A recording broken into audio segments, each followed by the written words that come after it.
Okay, welcome everybody. I'm Giselle Marcotte, Director of Outreach and Training with John Strama's Graduate School of Public Policy.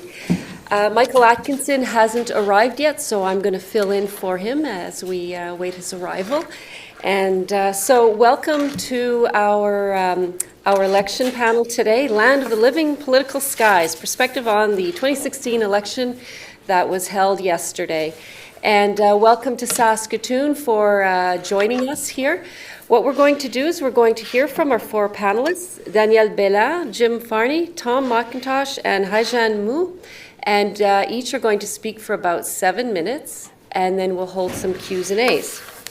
So I'll just start with Danielle. Danielle is a professor and Canada Research Chair in Public Policy with JSGS and associate member of the Department of Sociology at the University of Saskatchewan. Danielle, would you like to start us off? Actually, I'm not starting. You're not starting. Bon. No. So we will start actually with in Regina with Jim and Tom. Okay. And after that, we'll go with Haijan, and I will be the last one to speak. So it's not alphabetical order. Okay. I think that's what we had agreed beforehand with the other panelists. Okay. Sorry for that. So, no problem. Then is it Jim? Yep. Okay, so Jim, Associate Professor, Department of Politics and International Studies at the University of Regina.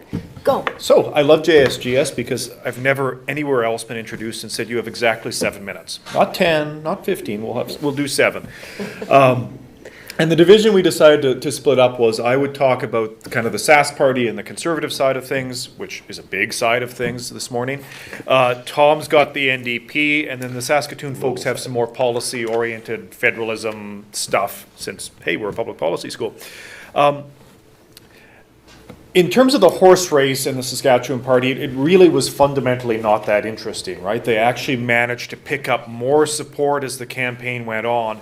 And it's one of those, like the Prairie Sky things, where it's so big you don't realize it's happening, right? You're like, I can't believe this poll. I can't believe that it keeps trending upwards.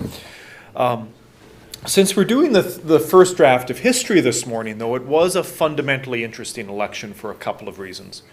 First, the three-peat thing. It's the first time in the province's history that a Conservative party's won 3 elections, ever, and 3 convincing elections. These weren't squeaked-out minorities. And I think what it points to, and a colleague up at the U of S has really actually done the political culture research on this, Lillian Beardall, the province has changed, right? The province is now a much more free market-oriented place than it historically has been. It's also less religious. And so what the Sask Party has managed to do is put forward an image, a brand that is not unfriendly to religion. If you watched Wall's victory speech last night, there was lots of that there, but there's very little social conservatism to be seen, right? So it's mostly free market. And they've pieced together an image and a brand, and in some ways even a policy that I think marks a break in Canadian conservatism. And I think we'd actually have to go back a generation to Lougheed and Davis, or even further back to Duff Roblin in Manitoba, to see a style of Canadian conservatism that blends what's ostensibly fiscal restraint that Wall's done with a sense of optimism. When we look at the last style of Canadian conservatism, the Harper, Klein, Harris, Devine years, they were always running against something. They were always emotionally pessimistic in their campaigning. They always had an enemy. What Wall's managed to do is set an emotional tone for his government that we're standing for something. Maybe in policy terms it's not much, but in terms of an emotional connection with voters, we are standing for the riders winning the Grey Cup and you having 2 pickup trucks in your driveway, and damn it, that's just popular, right? And that's what they've done. So they're running for something. They occasionally go, maybe more than occasionally go negative in their campaign advertising, but they're not a negative party, and he in particular is not a negative conservative leader. And I think as you run through the campaign and the polls in his history, you see that. He was polling ahead of his party all campaign, which is crazy. His trust on the economy, which is not really all that solid. The economy is not all that solid, but people's trust in Wall is rock solid. And really an incredible thing to see.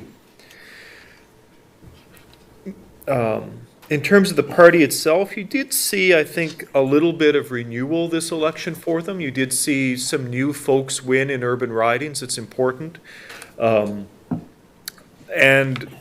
this is not a community or a story I have particular access to, but you did see them challenge in some First Nations heavy ridings that I wouldn't have expected. And I don't know how that will play out in the future. We've got no polling data on it. But if this is a right-wing party whose policy platforms haven't done a lot of outreach to First Nations government at all, but are reaching the First Nations populations in some ways, I think that is an important question going forward. Two other kind of going forward points on Wall and the Sask Party, I suppose. One is thinking federal. Danielle's going to talk much more about this, but I think the other analogy to go back to this Lougheed generation is as premier, is he just going to run against the feds? And I think we saw that in the lead up to the election. He found Trudeau a very congenial opponent to have. And in his victory speech last night, when he doubled down on oil and gas is here to stay in this province, I think that's a pretty clear signal.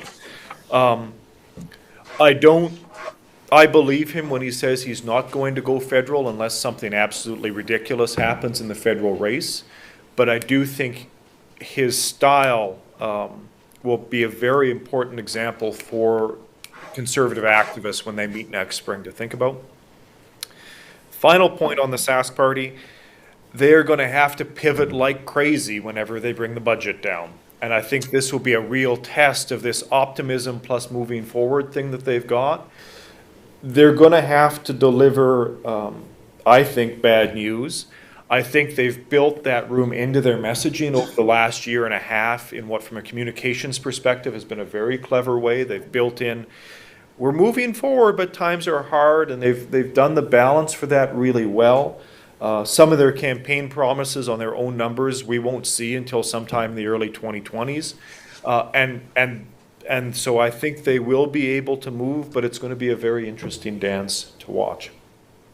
The other interesting dance to watch is, of course, the opposition in the NDP, so I'm going to let Tom talk about that. Thank you, Jim. Tom, Associate Professor, Department of Politics and International Studies at the University of Regina. Thank you. Much more. This is,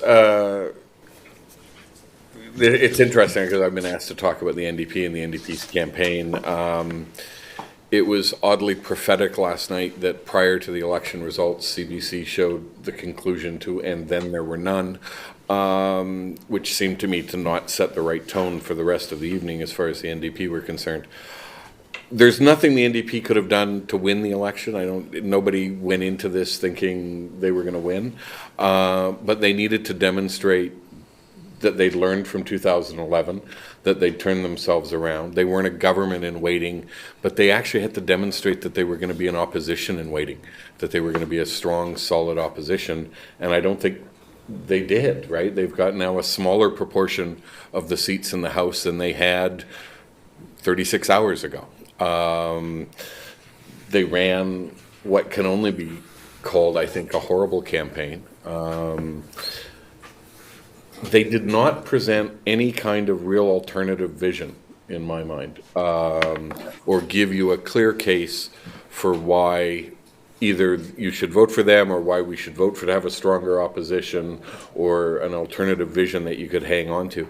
What we got was this really odd set of messages around, well, we'll be more fiscally conservative and we'll eliminate the waste that the Wall government is spending, and we have the family-friendly policies, and it was sort of Sask Party light. And if you've got the Sask Party and you've got Sask Party light, and you're inclined to vote that way, why not vote for the real thing as opposed to the sort of imitation with a lot of filler in it?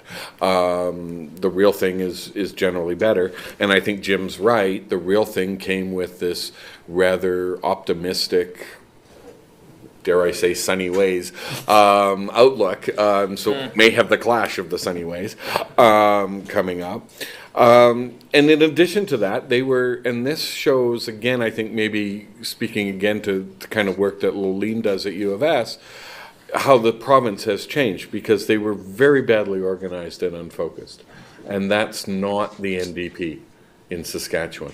This was a party that was disciplined and organized and ran a really good ground game, and they didn't do it this time.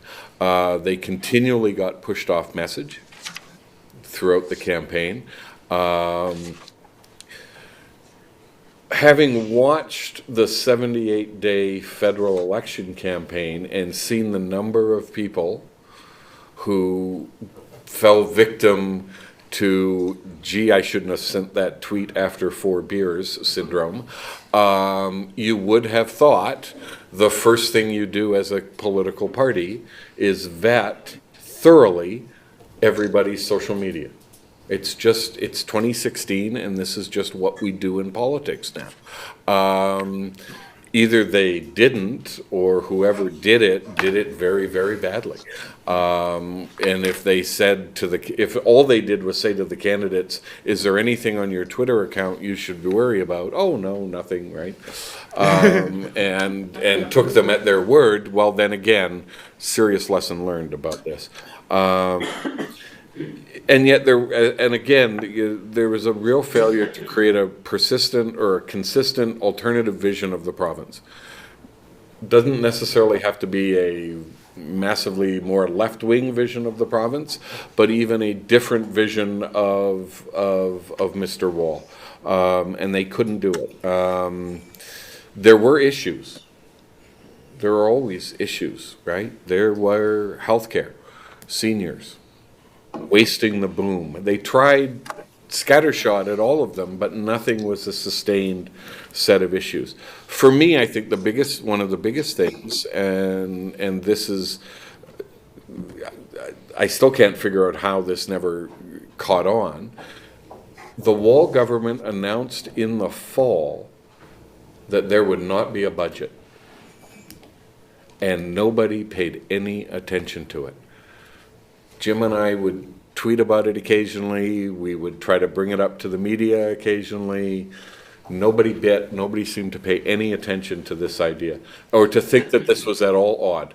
And it struck me, and I continue to believe, that if you had picked on that as a basis around which to begin to build something and focus on, you either use public opinion to force them into a budget, in which case then you've managed to make a very powerful government back down, or you continue to hammer them on what exactly are you hiding?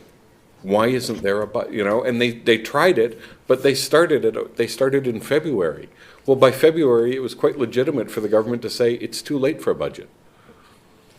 If they had started long before we knew when the election was in October. And there were other things, there were things that came up during the campaign, the 2 homeless guys that got bus tickets to Vancouver. That could have been one of those moments that turned the election, and it seemed to fizzle, and nobody seemed to be able to capitalize on it. And then finally, come election day, they got fewer votes than last time. Their voting share has gone down. It says to me that down on the ground at the membership level, this is a party that does not have the organization that it used to have. It can't pull its vote. It's not that sort of powerhouse that the Saskatchewan NDP traditionally was. And now they're back to at least where they were in 2011, if not in somewhat slightly worse situation. Twice in a row, their leader has failed to win their own seat. I'm not clear. It's not clear to me how many chances you get to rebuild your party. This may be, oddly enough, their last chance to they have to heal the divisions in the party that were not healed under Broten's leadership, that left-right split. Ryan Miley was throwing a bit of fuel on the fire last night. Not helpful. Not helpful at this time, it strikes me, on election night to be doing that. But if they don't figure it out, somebody else is going to move in and fill in that political vacuum. I'll leave it at that. Okay, well, thank you, Tom. Michael has joined us, so Michael, I'm going to ask you to come on up and carry on the moderating duties before we pass on to Saskatoon. And I'll leave you your notes. Apologize for being late. We're glad No, you're Dean here. actually shared the duties with me, but I'm happy to. I think my colleagues from the University of Saskatchewan were expecting me. So Danielle and Haijen are in Saskatoon, and again, I apologize for my lateness.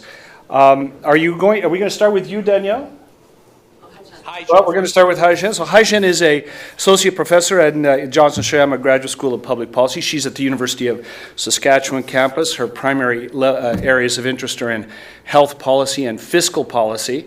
And I expect that Haijen maybe want to say something about fiscal policy and the deficits that we're expecting here in the province over the next couple of years. She's working on a Shirk Award right now. She does most of her teaching in the economics area, as well as quantitative methods in the school. And I'm very delighted to be a co-author and colleague of Haijen. So Haijen, I'm going to turn it over to you. Thank you, Michael. I would comment on Bradwell's record of physical management. So when I organized this, I have three questions. First question, whether Bradwell's physical management is popular and effective. The second one is whether Bradwell's fiscal management is prudent. Okay. The third one is, given the current difficult economic conditions, will Bradwell's fiscal management remain popular and prudent in the coming years? So first, let me define what's popular. So, popular probably is, in my view, is what the voters want to see. So, Tom, you said NDP had a difficult time coming up with an alternative policy, right, bundle. Basically becomes an imitation game, mimicking what the Saskatchewan Party is doing, which makes sense because I think the Saskatchewan Party's fiscal policy has this magical formula for being popular. So to include, the components include no tax increase, spending constraint, right? Control spending, and invest in infrastructure, and including some kind of a leftist policy of cut benefits to high-income families. Even the Saskatchewan Party did that, right? Cut the benefit to high-income seniors, cut the family recreation credit to high-income families last year. So those are all popular kind of fiscal policy bundle, which is not far from what the federal government is doing, if you think about it. So Jim, you said the political culture is changing in this province, which I agree.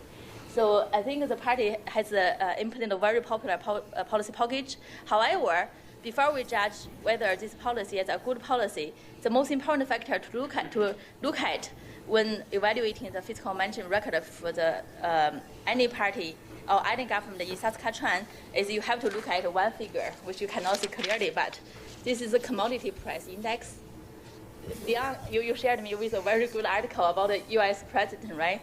Whether any management skill is about their real policy or a good luck.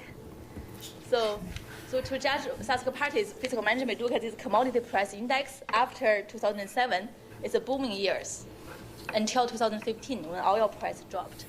So this is the price for oil, for metal and minerals, and for agriculture. So all the three commodity price remain quite high in the past 5 years. So this is one important factor to keep in mind in the coming difficult time. If pretty much the success of the budget depends on the commodity price and also to some extent the policy bundle. But what I really want to talk about is prudent. You know, Saskatchewan Party was kind of poised as a prudent manager for public treasury. Is it really so? I think it's debatable. If you look at the budget balance record of Bradwell's 7 or 8 years from now, so it claims it's balanced budget in 7 years, but my record is the balanced budget only 4 years. So in 2009, 2010, and 2011, they didn't balance budget in the end they put forward a balanced budget plan. But if you look at the public accounts, a year later, it reported a deficit actually. So the plan is balanced, surplus, but it didn't end up. Even in the 2008, which is a surplus year, the party actually borrowed $42 million from the Growth and the Financial Security Fund, which is established 2008, to balance budget, and they declaimed the balanced budget, which the same year, Michael knows this record, Alberta did the same thing, but they didn't declaim the balanced budget. Okay. And so this is kind of breaking their own promise of a balanced budget every year, and also will offset the deficit. If there's a deficit this year, they should offset in next year. Those are legislated in the financial and in the Growth and Financial Security Act that is implemented when they came to power in 2008. So the NDP didn't make this a strong case. The challenge, but Bradwell said, is because of the change of accounting practice to summary accounting in 2014. The act only applies to the operating account. Okay. But when they moved to summary accounting in 2014, the summary accounting includes the Crown corporations. You know what it means, right? When Crown corporations is included in the budget, of course, the transparency and lots of moving around can happen, which we don't know. It's only so the balanced budget record is not so clear cut as what the media and the government portray themselves. The second, the saving fund. Saving fund is an issue for this province because we are highly dependent on commodities, right, natural resource, and the resource prices are volatile. So in this province, a saving fund is absolutely important. If we have an unstable job, what you will do, right? You will save some when you have a job and in case you lose a job. So, however, this government, when they came into power in 2008, they established this Growth and Financial Security Fund with the opening balance of $1.3 billion. But they used to withdraw $42 million to balance the budget in 2008, right? Just 1 year after that. And now probably it's all gone. But in 2011, the balance I have last number is $500 million, so half. So they promised they will establish this $500 million balance when the oil price comes back to $75 in their election campaign. Okay. So their new promise, we'll see. But it's prudent to see your fiscal management is prudent in such a resource-dependent economy. I think those are the components the voters should look at instead of just look at the budget number in the plan, not even the actual number. Now the third question is, can Bradwell's government remain popular and be portrayed as a prudent fiscal manager in this difficult time? Now the real test is coming. The economic growth rate is projected to grow to only 0.5% this year. So this is compared with an average of 4% growth in the past 5 years. But last year it was a contraction actually. So this is a quite different economic condition, and oil price plunged, as we all know, right? We don't know when it will rebound. So in this difficult time, it's a difficult dance for the Fiscal Party to manage the economy and also the fiscal, the public treasure. The campaign promise that this government made is a kind of a free market, like those panelists said. Free market try to encourage growth and investment, which will help the economy. However, let's face the reality is the economy and the GDP growth will pretty much depend on oil price. No matter how hard we try, this is a small economy. So this is quite different from the federal government. The federal government has a diversified economy, right? Quite diverse. So different regions have a different mixture of economy. This gives them some leverage of investing in some area in hope of the economy will pick up in and as a total. But second, the federal government enjoy a better credit rating. Currently, Saskatchewan has the highest credit rating. However, the financial situation is not as sound as the federal government, because federal government, some of you know, has the power of monetary policy, right? They can print money if they need for financial crisis of paying off debt, for example. But a small province like Saskatchewan doesn't have such a leverage. So balanced budget, avoid deficit, debt, and green economy are absolutely important in the policy arena. So as in the end, my conclusion is whether Brad Wall will remain a popular Saskatchewan hero, time will tell. Thank you. Thank you. Thank you, Hajin. So our final panelist is Danielle Bella, who is a professor and Canada Research Chair holder in the School of Public Policy at the University of Saskatchewan. Danielle is a prolific author. He has written more than a dozen books, most recently a book on Obamacare. So he's not connected entirely to Canada. In fact, his work is really quite expansive and includes collaboration and work with in Africa as well as other parts of the world. And Danielle does travel the world quite a bit. I can testify.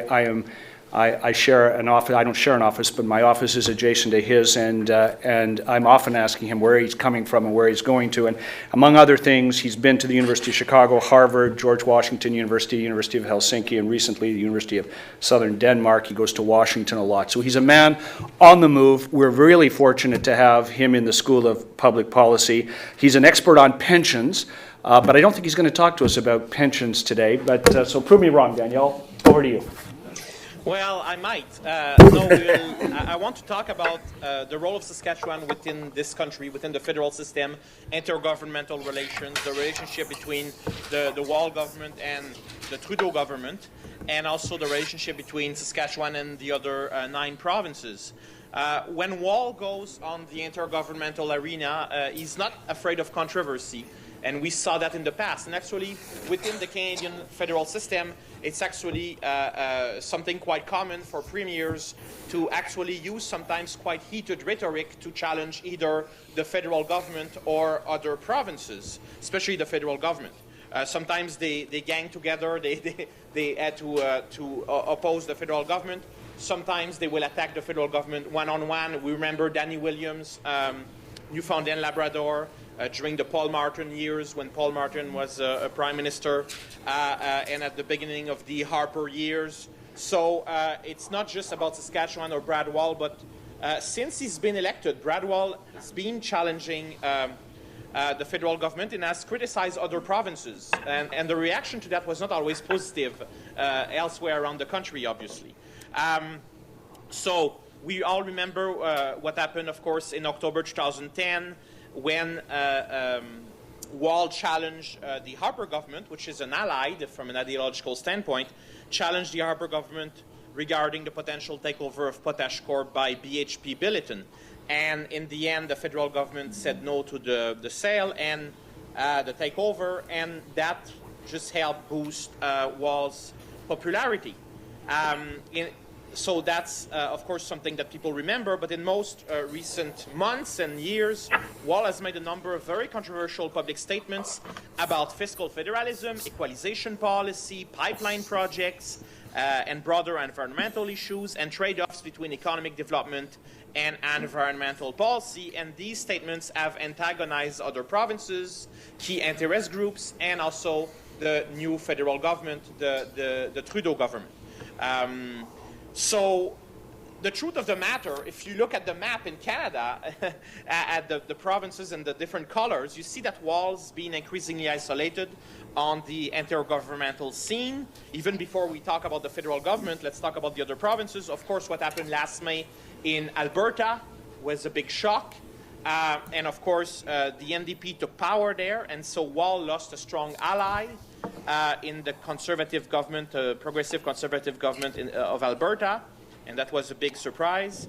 And of course, then in October, Wall lost his conservative ally in Ottawa, Stephen Harper, replaced by an Easterner from Quebec, Justin Trudeau.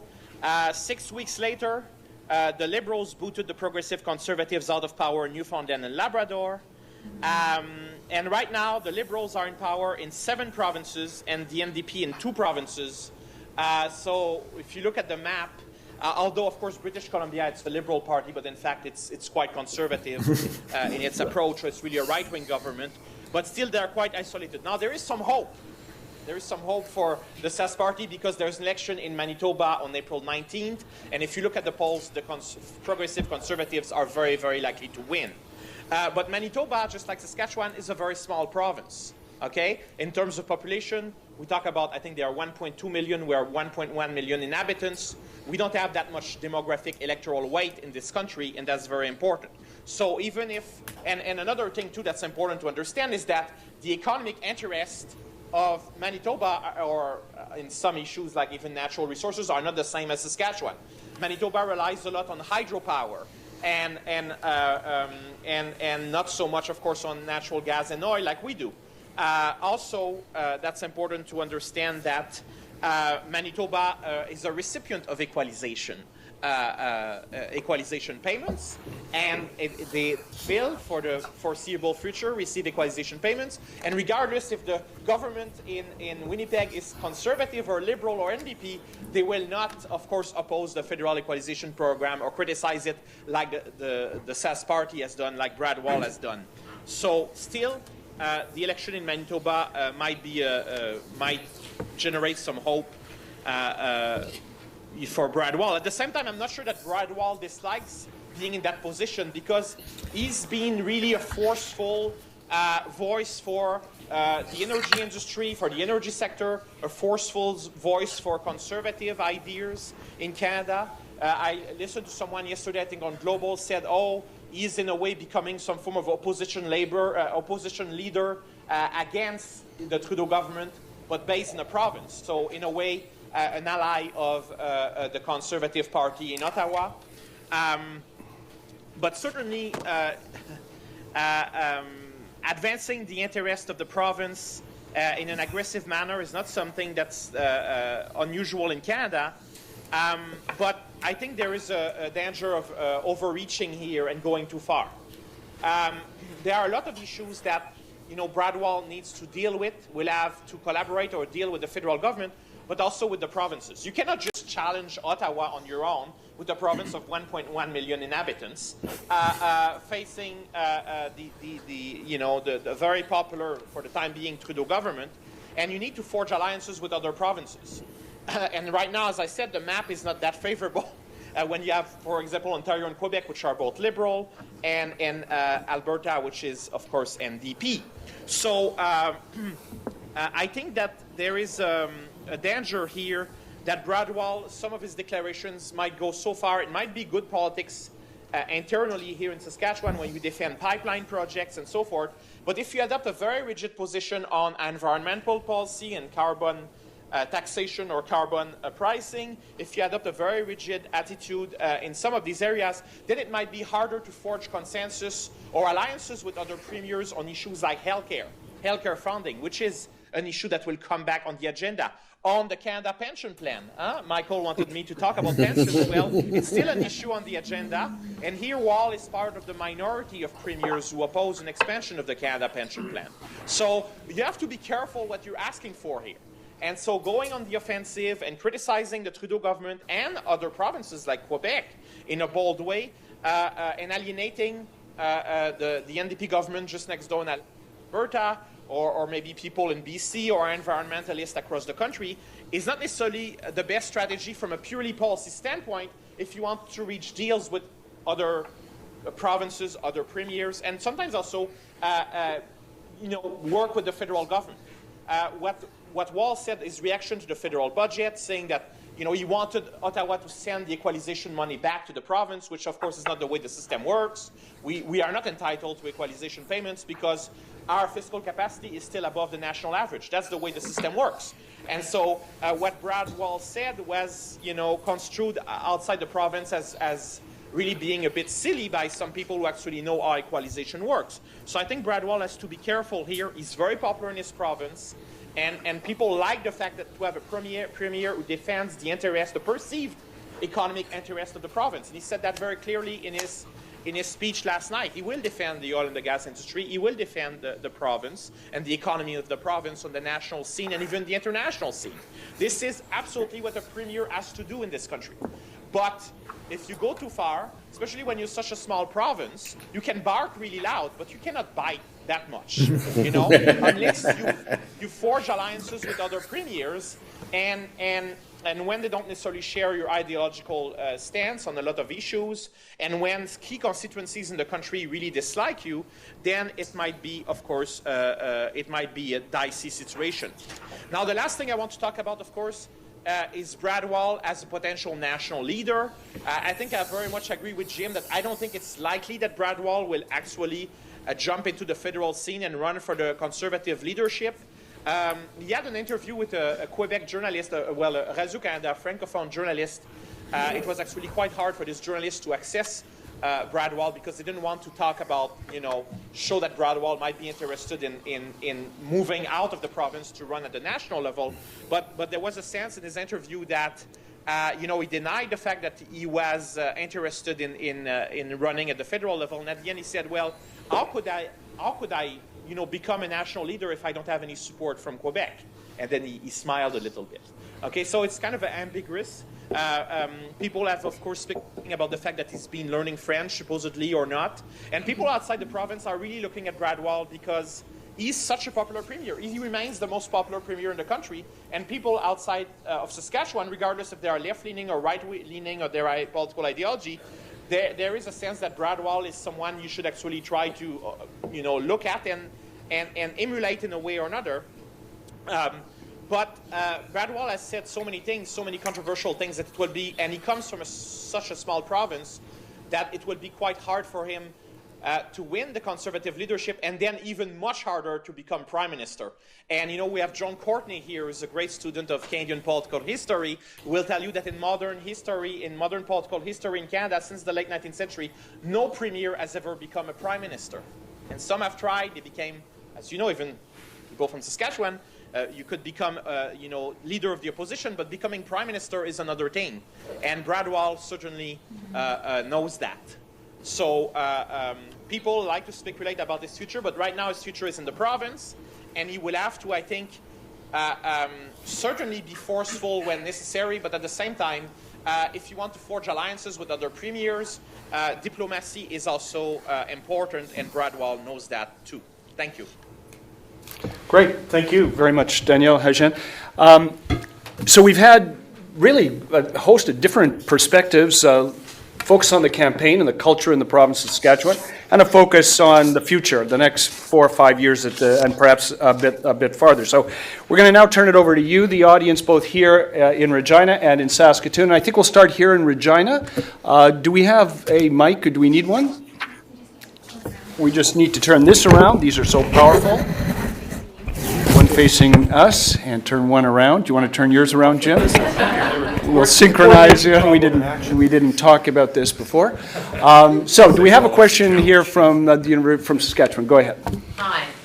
So, looking at the election last night and where the NDP found themselves and where the Saskatchewan Party found themselves, could you comment on your observations of how these parties are building succession leadership within them? So I would observe part of the reason the NDP is in the place they're in is because they were strong for so long, but perhaps did not think about what's next after that leader goes.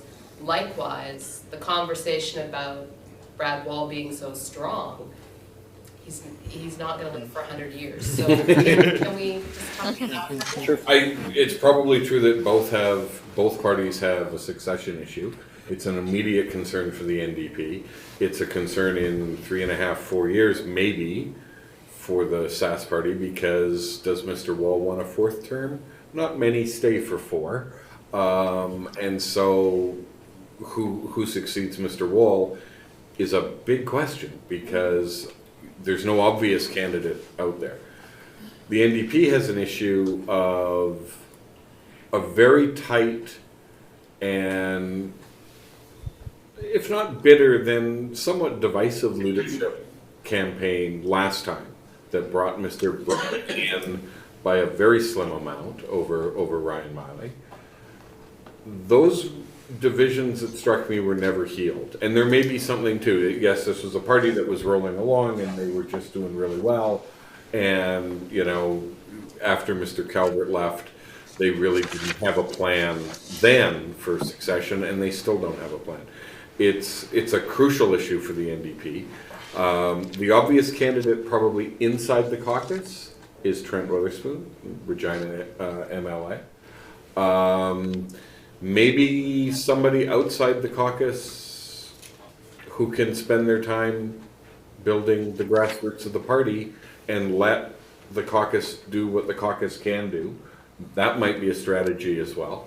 I just noticed if Mr. Broughton has just put out a statement saying he's going to take a few days with family and friends and advisors, and I'll get back to you, basically, is the message. But both parties have a leadership or a succession issue, I think. Jim? Yeah, it's obviously the NDP's immediate problem.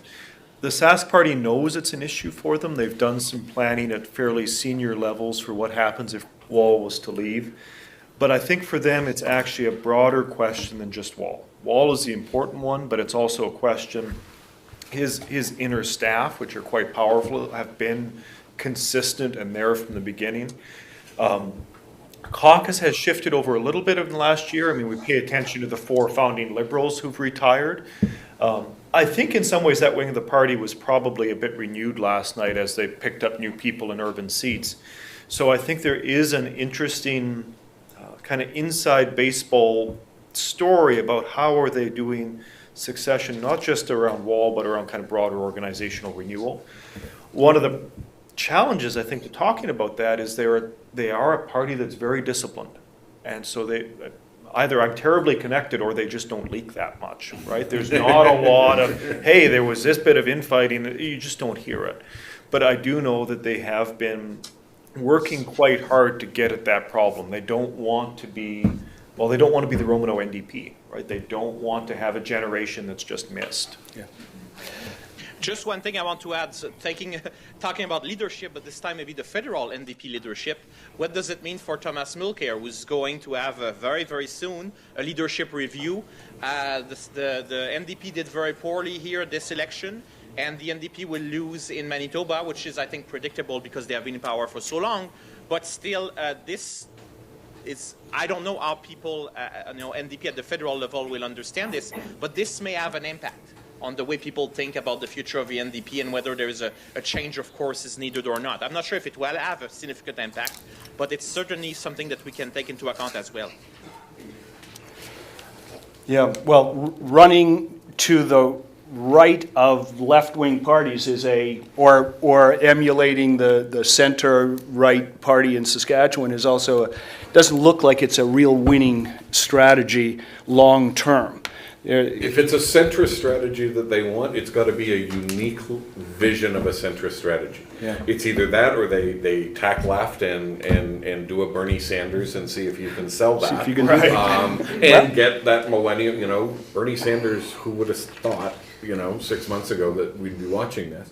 It's either that or if it is a centrist vision, it's got to be a different center vision than what we're getting. Right. It can't be that pale imitation of the Sask Party.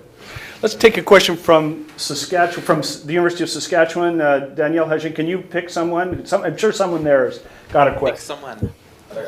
Raise your hand. Yeah, we'll start with Dave. Dave Okay. Uh-oh. I don't know if I gotta go. Can you hear me all right? Yeah, we can hear you. Okay, thanks. I guess I had a question for all the panelists, maybe Tom and Jim. I was just wondering. I guess two interrelated questions. And Jim might have some unique perspective on this. Is the Saskatchewan Party now the national governing party of Saskatchewan? Is that fair to say that the Saskatchewan Party is now the national governing party of Saskatchewan? And maybe Jim, a bit coming from Alberta or knowing Alberta. Are we moving into a party system that can be characterized as a one-party dominant system? I think I characterized after 2011 election that we had a uncompetitive two-party system, is what I said. And now are we actually looking at a really a one-party dominant system? And that's the way we should start to be thinking about Saskatchewan politics. Okay. Who wants to take that? Jim? So your name my was mentioned? quick answer is, are we a one-party dominant system? Yes. I'll start calling the Saskatchewan Party a natural governing party when there's a leadership transition, when they make the Lougheed-Getty shift.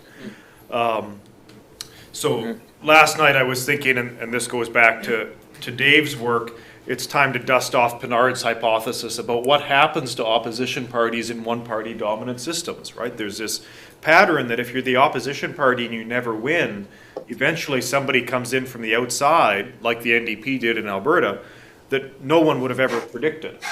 And whenever that one-party system breaks down, it does so in a really weird and impossible to predict way.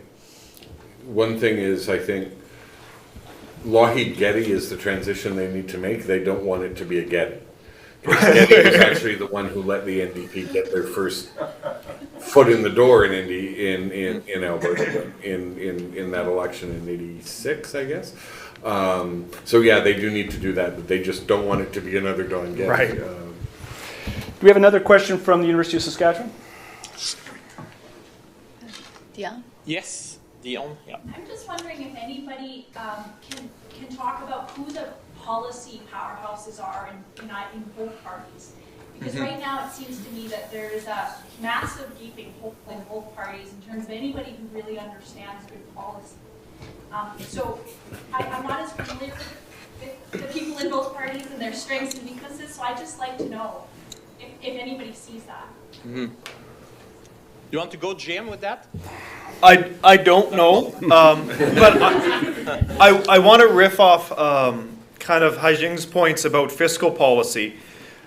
From a campaign perspective, which is the hat I've got on this morning, this problem of fiscal imbalance, but everybody still trusts the government, is actually one of the fundamental regularities of comparative politics. There's a famous 1982 article by Yale's David Cameron that says, look at right-wing parties across the OECD back to Bismarck don't balance the budget. And it's because they won't raise taxes. Left-wing governments can't cut either, but they'll raise taxes. What Wall has done, and I think this is where his inner circle got its start, is they recognize that in some senses governing is not about policy, it's about feelings, right? They have branded themselves and reached out and given the electorate the feeling that they're responsible, or a heuristic if you're feeling fancy. That's what they're really, really good at. I don't think they're a policy-driven or an ideologically driven party. And so I don't know who the powerhouses are.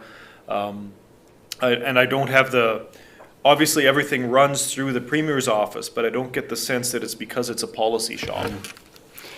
Haijin, you know that the same thing applies when you look across the provinces. We've had lots and lots of deficit. Government doesn't necessarily have any real impact on electoral results. What makes you think that the difficulties you're predicting for Saskatchewan over the next 4 or 5 years might actually take some of the shine off Mr. Wall?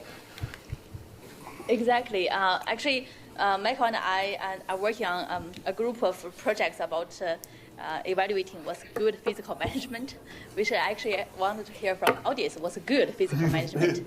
So now the question, just following up with what Jim and Michael said, I think first, there is no difference between left and right government in terms of record of balanced budget or debt. So we, in terms of the Canadian province, at least, we have the data here.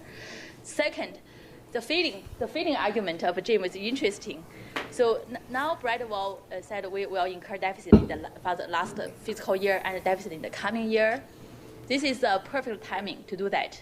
First, the commodity price provide an economic reason or excuse for not a balanced budget, right? Second, there's a political cover from all the other provinces who are doing Alberta, right, Ontario. So the environment is just favorable for Brad Wall to swing from his path of balanced budget, so-called, to the current environment. In terms of policy, I would say Brad Wall's fiscal management actually it's effective to a certain degree. When I look at the structural imbalance between the revenue and expenditure of this province compared with other province, this province the revenue side and the expenditure side are pretty much balanced, not like many other provinces. Okay, so the expense is more than revenue. However, the cautionary tone is the revenue pretty much depends on oil. So some are policy, but a big part is oil. Just one thing I want to add, Dion, is that if you look at the platform of the SAS party, it was very thin. And they were actually proud of it. They said, we don't have that much in the platform. Brad Wall said that again during his victory speech last night. He said, we didn't promise you that much because we cannot necessarily afford it. But, you know, that obviously people didn't vote for the SAS party because of their platform, because it was rather thin.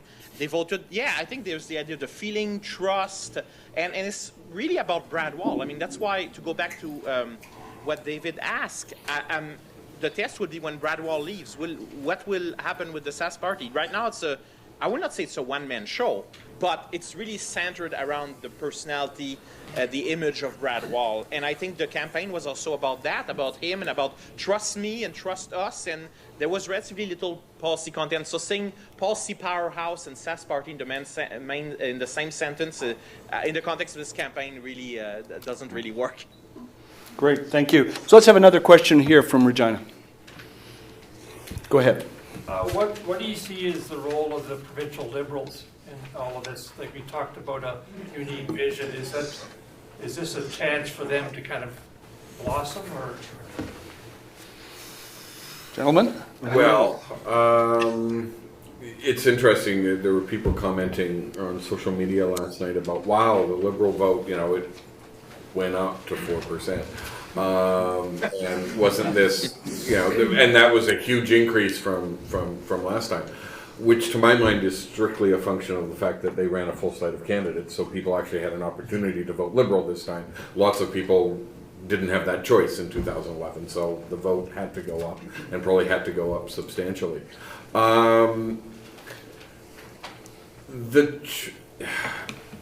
Right now, I don't see the scenario that suddenly everybody goes, aha, it's the Liberal Party, and let's all move in that direction. The opposition all moves to the Liberals.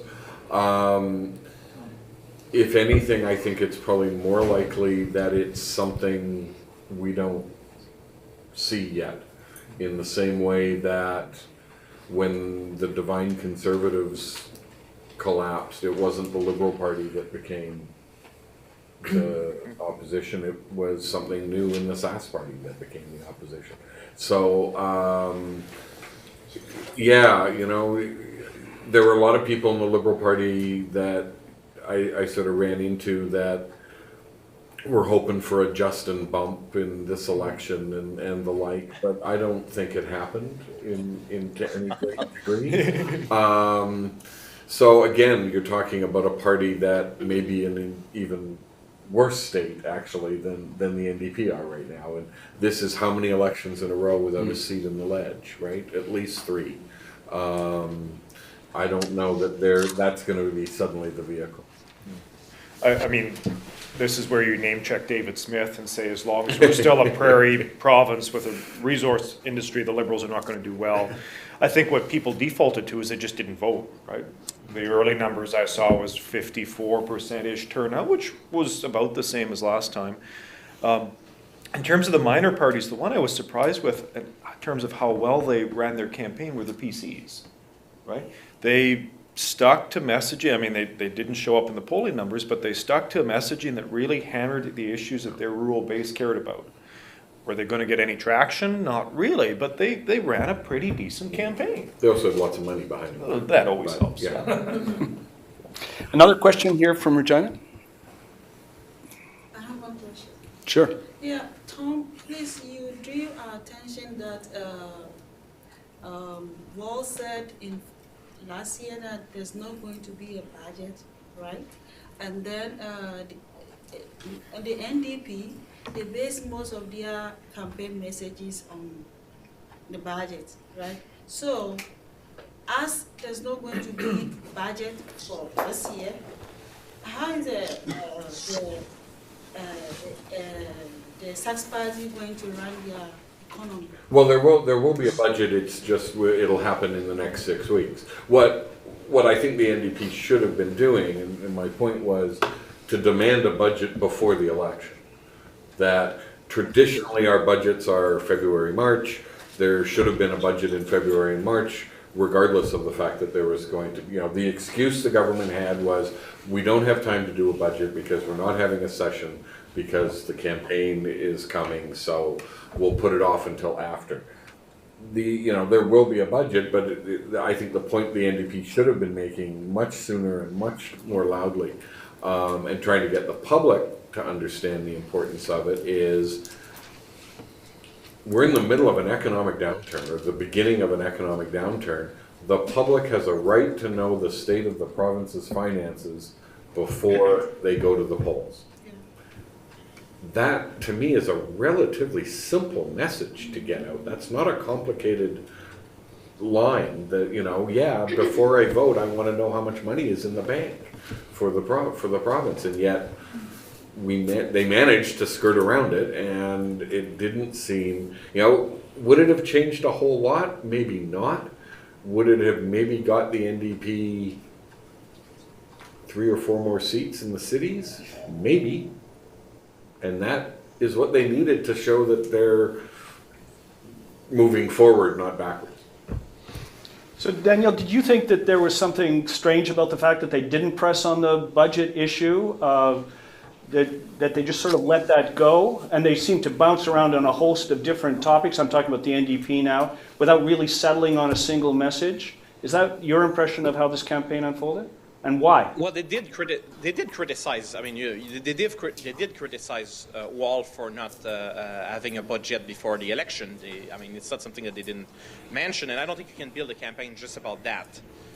Just around the idea that the budget was postponed for after the election. But I agree that with Tom that this could have been a more forceful message before the campaign started, because it's something we learn in the fall. And then you could have tried to use that to undermine the trust in Brad Wall, or the idea that he has something to hide and so forth. But they tried that game too with that type of framing in the campaign with privatization, and that didn't go very far either, right? That there was a hidden agenda to privatize crowns or privatize, and that didn't have any traction, it seems. So it's really hard to say if there was a magic formula that will have helped the NDP make significant inroads against Brad Wall, who is so popular. Do you want to add something about the budget? I think we like a standard for good fiscal management. That's the key. You just look at every year budget balance. It's not a good idea, probably, particularly for this province, because we have booming years and bust years, right? So what do you think, David? What should be the criteria to evaluate government's fiscal management in this province? Not only look at 1 year. You're asking me? Yeah. Okay. Well, that's a good question. I thought it was interesting the way that the whole balanced budget. I think Trudeau changed the conversation around deficits in this country. He fundamentally did, and I'm not sure that either. I think Brad Wall caught up to that straight away, right? Like he caught on to that right away, and as soon as not very long after Trudeau ran a deficit, all of a sudden Wall was running a deficit. And I'm not sure that the NDP caught on to that as quickly as maybe Brad Wall did. And I'm not. I think it was interesting because I think in this election you could have really, you could have actually spent quite a bit of money in some sense and just say, no, we're going to put it onto a deficit because they're both running deficits. So in that sense, I guess I looked at a more political thing than anything else. If you're really looking in sort of like more of a public policy area, always look at percentage of GDP versus debt ratio. And we have if you look at just the GRF, the General Revenue Fund, we have an extremely low GDP to debt ratio, right? I think it's something like 4% or something like that. Yeah. If you add all the crowns in, maybe it gets up to like 15%. I don't like to add the crowns in. So I don't have a problem with deficit financing actually in the face of an economic downturn. And I think in some ways the Saskatchewan NDP is so tapped into the Tommy Douglas and Romano way of looking at deficits that it might not have been done well this time around. Maybe they would have been more bold to go more Keynesian this time around, given the fact that the debt to GDP ratio was just so absolutely low. Well, you really put me on the spot there. Yeah. We have a question here in Saskatoon. Okay, good, let's have it. Yeah, Chuck. Yeah, so I'm pretty new to Saskatchewan. I've been here for about 3 years, but I'm very interested in the sort of long-run historical trajectories of the players involved. When you look at what the track the NDP's been on since the early 90s, they had this huge explosive win in 91, and they've lost their share of the legislature almost by about 10% every election since. When we talk about what's going on today, we talk about what went on yesterday, and we talk about Cam Broten's leadership. It strikes me that we talk so much about the last few years. You know, I wasn't here for Dwayne Lagenfelter, but like his name is conspicuously absent from all the since he left. And my sense is that when I talk to people that he was devastating for the party, but then I also wonder, and it seems like everybody didn't like him, and I'm like, how the heck did he win the leadership? You know, so I wonder sometimes if, like my sense when you look at the long-run trajectory of the party, it seems like you've also got a party culture in decline, a group of people that are really bad at picking leaders, that aren't getting their act together, and it's just getting worse and worse, and you just see it going from Romano all the way through to the latest. And so I was wondering if people could, if especially Tom and maybe Jim, could talk about the long-run factors determining, you know, the players involved, especially the NDP. Good question.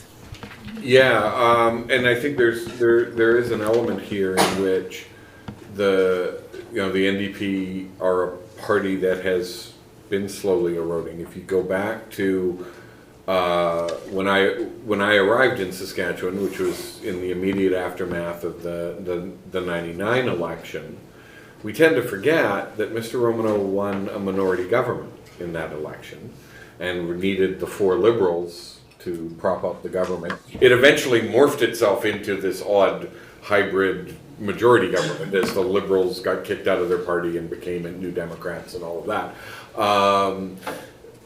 And that was very clearly, you know, a kick from rural Saskatchewan, because that was when the last of the rural seats for the party disappeared, was in 99. And handed that over to the Sask Party, where it has been entrenched ever since.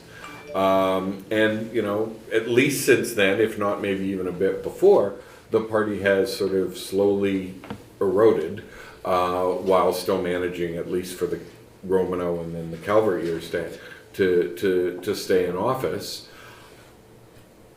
There is, again, I think there's a changing political culture in the province that the NDP have not quite cottoned on to and don't know quite how to run a counter narrative to, in order to sort of either reverse it or play into it and attract some element of that culture to them.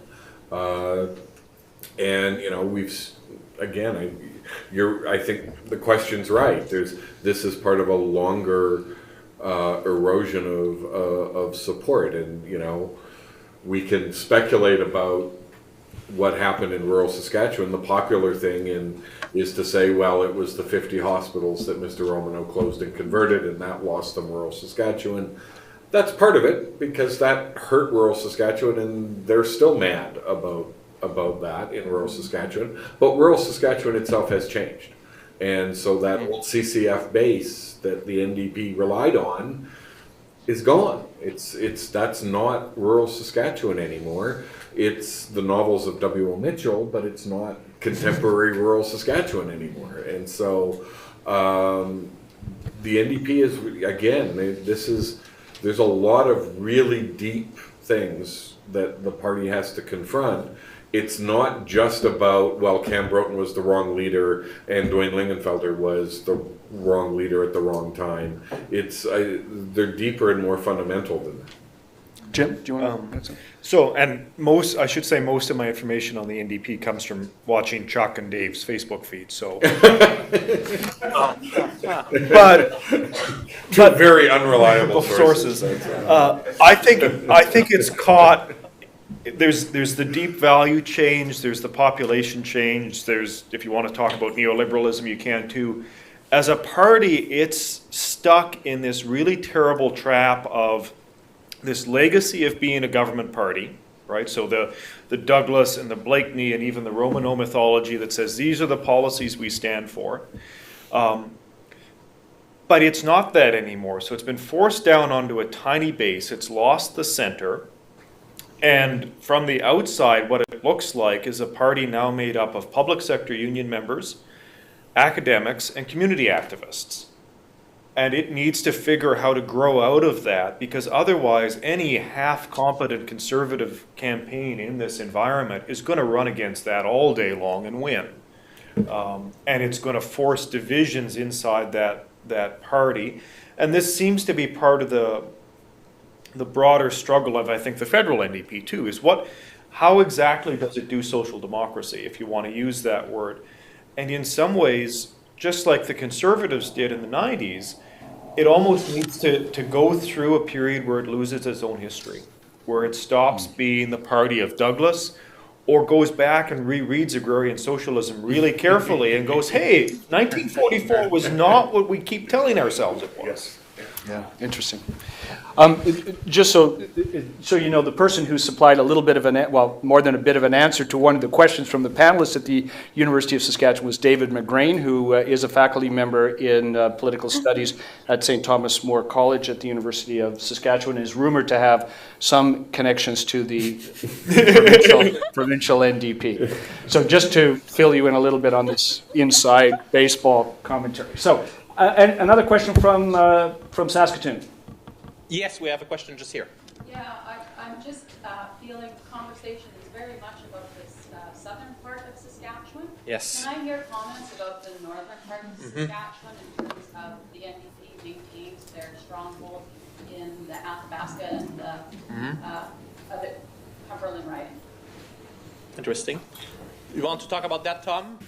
Well, yeah, again, this is, I guess the challenge for that is yes, they have a base there. It's not clear to me what they're going to do with that base. It might pretend that there is therefore a greater affinity and capacity to build a set of issues around the future of the Indigenous residents and their role in Saskatchewan going forward, because the NDP has that base. But this is also a party that walked away from the main plank in the official party platform around revenue sharing with First Nations. So it's not clear what to make of, yes, they have the base in the north and they've done well in the north, and they held on against what were supposed to be some candidates put up against them to take some of those that the Sask party had some confidence in. But it's not clear to me what the NDP does with that base unless they're willing to really have a serious conversation with themselves about how they include northern residents who are mostly Indigenous in the party and in the governing of the province. And that is, again, this is a dilemma for the NDP, because the reason they walked away from the revenue sharing is it didn't sell in the south on the doorstep, and that's where the majority of the votes are still in the south, and the majority of the seats are going to be in the south. You can't form a government rooted entirely in the north, and so there's a difficult conversation, and maybe it's time again. It's a hard conversation. It's a principled conversation for the NDP to say, you know what, we're going to stick to a set of policies that we believe in, and we're going to sell them at the doorstep. And we may have to sell them one doorstep at a time, and it may take 20 minutes or 25 minutes at every doorstep, but we're going to do that, and we're not going to let people push us off that policy. We're going to change that aspect of Saskatchewan politics. That might be a road forward for them. But again, you need a leader willing to take that. That's a risk. And that's a risk that may say, we're going to do this and we're going to spend a decade in the wilderness building that new coalition in Saskatchewan politics. Good question. Just one thing I want to mention that might be related is something we have not talked about yet, and actually it's the elephant in the room, is the level of participation was very low, of course. We talk about, I think numbers I saw, 55, 56%, very low. So it means that there are a lot of people in this province who don't vote. A lot of people, we talk about some half of the registered voters, I mean, participation at 56% is very low. So that gives some hope to the NDP or opposition parties in the sense that there are a lot of people who are not engaged with the political process. And the question is, how do you engage them? How do you mobilize some of these people? That can be part of the Aboriginal population. That can be younger people, of course, in general. And that's a big challenge. And certainly this campaign was not considered as a very exciting campaign. Far from that. There was not much electricity in the air. And when you have only such a low participation compared to historical rates, that's very low. And so I think we have to think about that too in the future of democracy in this province. When you have such a low rate of participation, and that's even beyond the parties, is something we should think about. Because it's a source of concern to have such a low rate of participation. If I could just touch on Danielle's point, the participation rate is important. I think it's also important to not see it as an automatic opportunity for the opposition. If you look at the polls that did age breakdowns, at least the public ones, there's a bit of a gradient for younger people tilting to the NDP, but it's not very strong. The same thing with the gender gap. It's there, but it's much smaller than we see federally. So that, I think, is a sign of just how dominant the Sask party is, that those gradients that should have been running against them much more strikingly just weren't all campaign. Excellent. Yeah, but the question we'll have to see is when Bradwell leaves, because he will leave at some point, he's not immortal, is whether, Well, we don't know that. No, but whether this is about Bradwell or the Sask party, and right now, there is no Sask party without Bradwell. I mean, they are one thing. They have never been in power without Bradwell, and so that will be, as we said earlier, the test.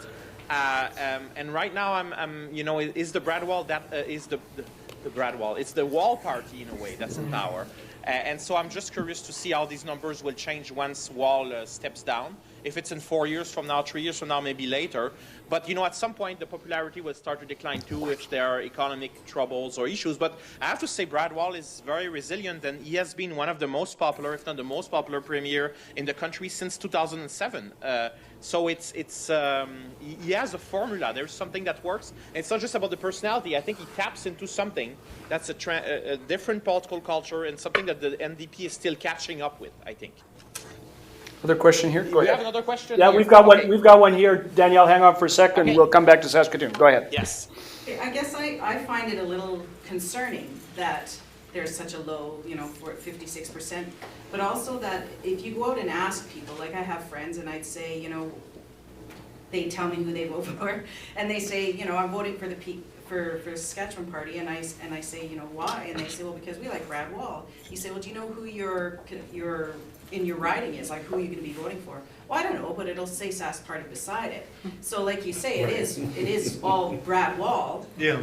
But also because we're becoming this one party province, and people don't seem to really care. They don't think about the options. They don't think, they don't look further than, like we were talking about, the fiscal responsibility. They don't see that, okay, yeah, he said he ran on balanced budget all these years, but he never actually balanced them. So they're not looking any further. Is it that people just don't care? Is it that they don't understand the process? Is it, I don't know what it is. Yeah. How do we make that better? How do we make it fair? People care or not? So Danielle, what do you think?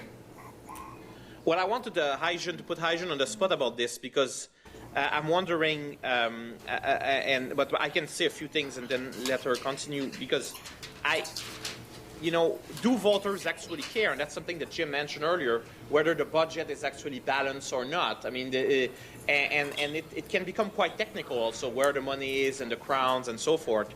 So I'm wondering what you think, Haijan, about what we know from, economics about, does it really matter to balance budget, but especially do voters actually care that much about this issue per se?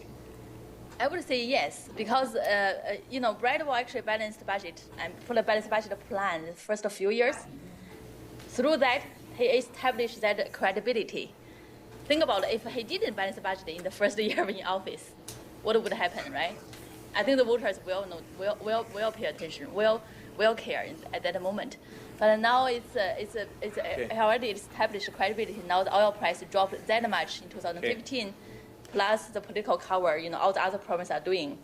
So establish some form of reputation or image from the start, and now even if he's not delivering on that platform or that idea, then it's not as important because people trust him. Basically. Yeah. Okay.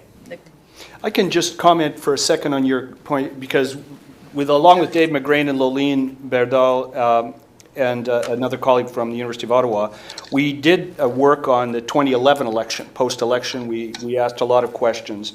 And one theme that did come out that we tapped into was just a strong sense among some voters that they really just want the government to look after the economy.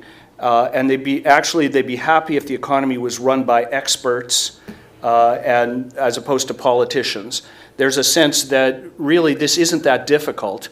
And that what makes it difficult are all the politicians, all the side deals, all of the people who are trying to extract something out of the political process. If we could get rid of them, we could set them to the side, then the province would run pretty much automatically. We could have the likes of Mr. Wall and others, and it wouldn't really matter that much. So I'm not saying everybody feels that way, but there is a sizable component of thinking in this province, and not just here. Right around democracies, in the U.S. And in Europe and elsewhere, this attitude is not prevalent, but it represents a very strong component of thinking about elections and about politicians. So I don't know if that's any help to you. Yeah, I guess maybe because I used fiscal, it made it hard, because I agree that you don't need to always balance it, but you have to be realistic. If you think the potash numbers that he put out one year, he said, we're gonna build our budget with potash being at a certain thing, and you go, really, did that work for you last year? Because it didn't, right? So you think you'd be more realistic, and yet nobody really thought about that.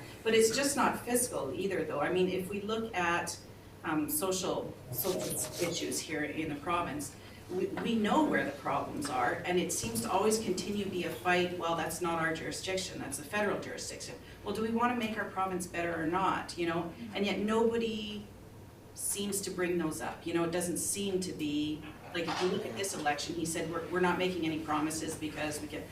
Well, I would like you to make some promises. I'd like to see some ideas of how we can make things different in whatever area. Is it a sign of a healthy democracy that a government can be elected arguing that really we're not really promising you anything, we're not really going to tell you what we're going to do, but just look at what we've done and elect us on the basis of that. So that's a great question. But sorry to just Go jump ahead, in. I think the way we framed this conversation, and given the folks in the room, it makes sense, actually illustrates the change the province has gone through. Because I think what the population now says is, sure, we want a better province. Of course everyone wants a better province. The question is government the one making the better, right? And I think the population as a whole has that in the back of their head now in a way that they didn't in the 1990s, right? It was what is government going to do about healthcare was the 93 question. Tom, do you want to pick up on that? And in fact, I think, the sort of the desire for the technocratic solution and just let the experts do this, I see it in the healthcare thing the same way, if it just wasn't so political. Well, these are deeply political questions because they're questions about what we value and what we don't value, and they're not just simply technocratic questions. But I think there is a strong sense in the public that does see them that way. It's a little troubling because it does lead you down. There's nice forms of sort of technocratic leadership and really not so nice forms of technocratic leadership. And again, that's what happens when and part of it is the concern about, everything, why does everything have to be so political all the time? Well, the problem is you can't get politics out of politics because it really is about values and ideas and about the direction you want to go. And so as much as it would be nice to say, well, we'll just let the evidence do all the policy making, that's not really how that's a dangerous thing to want, actually, in my view. It's not a healthy thing to want. But. Thanks, guys. Danielle, you said there was another question in Saskatoon? Yes. John? Yeah, I have taken to calling this the election that never was. When you think of it, what has changed? Not much. So if that is the premise on which we are basing our analysis, we really have to go back over the last 4, 5, or 6 years, the last 2 or 3 elections, as a matter of fact. And my point would be that, first of all, voter turnout, mid-50s, this is a function of at least one element of voter turnout, and that is who's perceived to win and who are the perceived losers. We know an awful lot about voter turnout, and what affects it is the relative value or the incremental value of a vote. If you see one party, Party A, way out front or way behind, why bother voting for it or voting for Party B? In other words, there's no incentive. The tighter the perceived race, the closer that the two parties are to one another, the greater the value of that incremental vote. I want to pick up on something Tom said, and I think there's a lesson here about parties in opposition. Tom made the point, and I think it was a very valid point, and that is, it may very well take a decade to sort this all out. I would refer those who are familiar with this book would know very well its central argument, but I would refer those who are interested in looking at an opposition party to take a look at George Perlin's great book of a number of years ago called The Tory Syndrome. It's about the federal. And the basic thesis of the Tory syndrome is the Tories lost because they always attract losers. And if you bear that in mind, with Tom's comment about a decade, what was it about the conservatives, the progressive conservatives as they then were, from the end of the Diefenbaker years, 62, 63, right through, with the small exception of the Clark government, to Brian Mulroney's win in '84. It was gradual change. First of all, introduced by Bob Stanfield, arguably one of the most underrated leaders in Canadian opposition politics.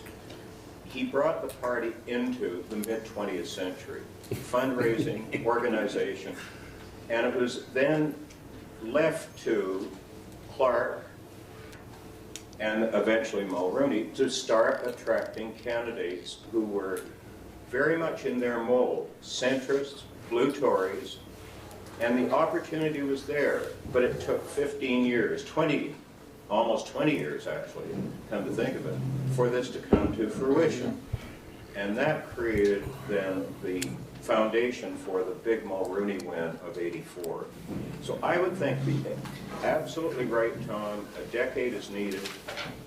It's slow, it's gradual. They're going to have to modernize their policies.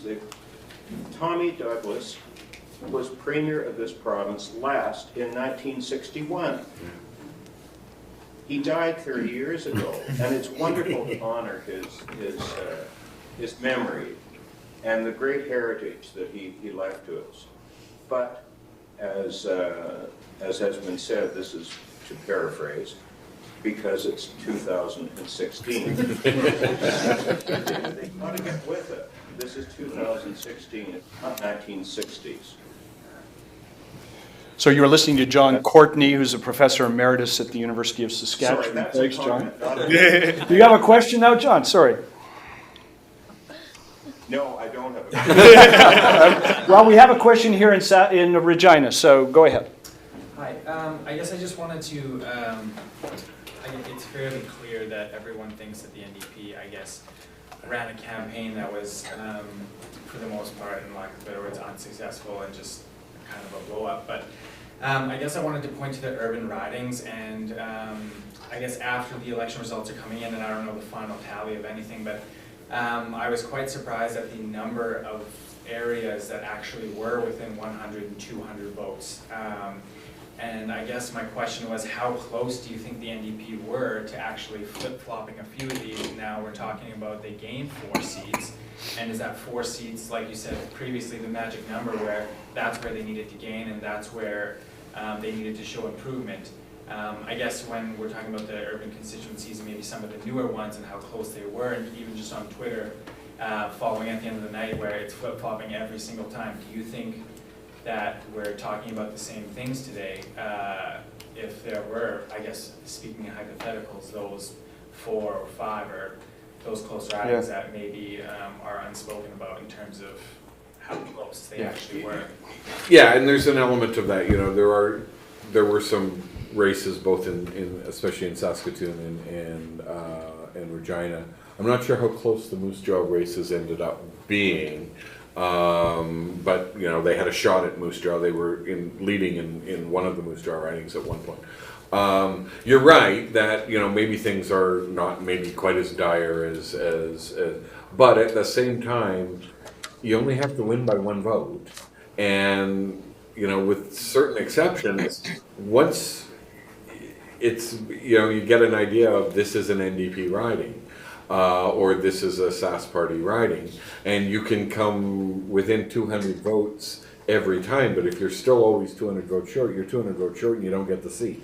And it creates an image and a perspective, because what counts is the number of seats at the end of the day. And so, yes, probably there were some, it wouldn't have taken much in the switch to get to change the narrative a little bit. If they, you know, I had said, you know, prior to the election, the vote count, I had sort of said, to me, the base was they needed to double their seats. They needed to go from 9 to 18, and then they could say, we're on our way. They've gotten to 15. That might have been okay too. You know, that would have been not as good as, but it would have been a much more positive story than they're at 10, and in fact, a smaller proportion of the House than they had. So you're right, but in the end, what counts is the seats you win, right? And you know, yeah, they took back some traditional NDP strongholds, Regina, Douglas Park. Again, the Lingenfelter phenomenon that lost them, Regina, Douglas Park. But you still, it's the number of seats in the legislature that counts. So, but even that being said, the numbers I saw at the end of the night had them with a lower percentage of the popular vote than in 2011, and with actually fewer people voting for them. So yeah, it took them a long time. It took them till well into the evening to crack 100,000 votes total across the province. Yes. And that was just sort of like, wow, you can't find 100,000 people to vote for the NDP in Saskatchewan? Like that says something is wrong. Yeah. Yeah, they got 30.4% of the votes. I think that's what I saw, which is lower than last time. Yeah. So yeah, it's very low. So maybe we'll take a couple of wrap-up questions. Let's start in Saskatoon. Is there a final question in Saskatoon? Final question in Saskatoon. 3, 2, oh, we have one. It's super quick. Jim made a remark earlier, and you said it seemed like everybody understood what he meant, but I didn't. You said something to the effect of, like, Romano missed a generation or something, or a missed generation around Romano. Too new to the province to know what you were talking about, like what you were implying. So I was wondering if you could expand on that. Just that if you look at the really kind of important, powerful ministers, folks like Janice McKinnon or Pat Atkinson from Saskatoon, the transition to the people who should have been like 15 years younger just didn't happen. They had this great team, and then there was kind of a trailing off in the Calvert years as everyone retired just in different elections, and it wasn't picked back up. I don't know that Dave McGrain would know the history as to why that transition was difficult, but it seems that the handoff didn't go well, and it was broader than just the leadership. After a decade in power, the last Romano cabinet looked a lot like the first Romano cabinet. Mm-hmm. And that's not healthy, right? You need to cycle through and bring people up through the party to play those roles. And I think that was lost in the Romano Calvert years, yeah. Final question here in Regina. Go ahead. Speak as loud as you can. So you're all the way going all the way to Saskatoon. Okay. It's a norm that when it's voting time, it's not a holiday, right? And then we are concerned about the voter turnout. That is, the percentage is going down, right? I had a chance to be a scrutiner for one of the parties, right. And then what happened was that my party, we had a scrutiner, but when we were doing the counting, the others, there was no scrutiners over it, right? So in that case, is it the election that happened? Is this, do we have this free and fair kind of thing over there? And then that's one question. And then the second one, can't the day of voting be a holiday since it's just a day in half a decade? So if the panel will indulge me, I'll answer the last question for you. I'll try at least. The Chief Electoral Officer of this province would very much like to have a vote on Saturday. And to do that, and there's a number of reasons. Part of it is to allow people a better chance of voting, but also allow people to work in campaigns and get engaged and involved. And that's made more difficult by the fact that it's typically on a day during the week. So, and that is I think that's kind of, most electoral officers across this country and elsewhere would prefer not to have an election on a weekday. I don't know why why that reform hasn't been adopted. It has been adopted in other countries, so that it is a weekend. Although some people may argue that, weekdays, weekends now, what's the difference? Everybody's working all the time. But still, just so you know, the general standing preference would be to move it. And on I can't speak to the specifics of your earlier question, but the representatives, the returning officers and the poll clerks at the elections, at the polls you were at, are not employees of any parties. They work for the Chief Electoral Officer, who is scrupulously nonpartisan in this province and in all the other provinces in Canada. So, the election administration doesn't always go well. There are sometimes problems, everything from when the polls open and things like that. And there were problems this time, as there always are. But I haven't heard any really serious difficulties in terms of how the election was actually conducted. We will be doing work with the Chief Electoral Officer to actually evaluate the conduct of this election, its administration, to see whether or not people really were satisfied that they had ample opportunity to vote and so on. So, if he were here, he'd want me to say this, and I want to say it anyway. He is very concerned to make sure that the election is indeed free and fair. Yes? I just have a really quick comment. In 2011, the number of advanced voters was 66,000. And this year it was 110,000. Right. And that's largely because of the Election Act as was changed in 2014. And one of the things that happened was that you could vote in advance polls. You didn't need a reason to vote in advance polls. You didn't have to offer an explanation. You could vote in advance polls. As a result, advance polls were there was a pretty big uptake. I'm not sure quite what, but maybe upwards of 20% of electors in the province of Saskatchewan took. Don't quote me on that, but that was the number I heard yesterday. They were talking about around 20%. So so that does represent, in terms of electoral administration, does represent a positive step, I think. Most people would see it that way. Final comments from Haijen. Danielle, would you like to close with any pithy remarks? Okay. From my perspective, I think the voters do care about policy and fiscal management. And in the coming few years, it would be a very different economic and federal-provincial relationship environment. So the government will have a very delicate dance to do between avoiding deep cuts to expenditure and balanced budget in 2017. I want to see what will happen at that time. I have nothing else to add. I think it will be quite exciting to see how Bradwell will handle the intergovernmental arena and how he will interact with the Trudeau government and, of course, other premiers. So that's quite interesting. Otherwise, I only have this Latin phrase, ite missa est, so the mass is over, Ev. Jim?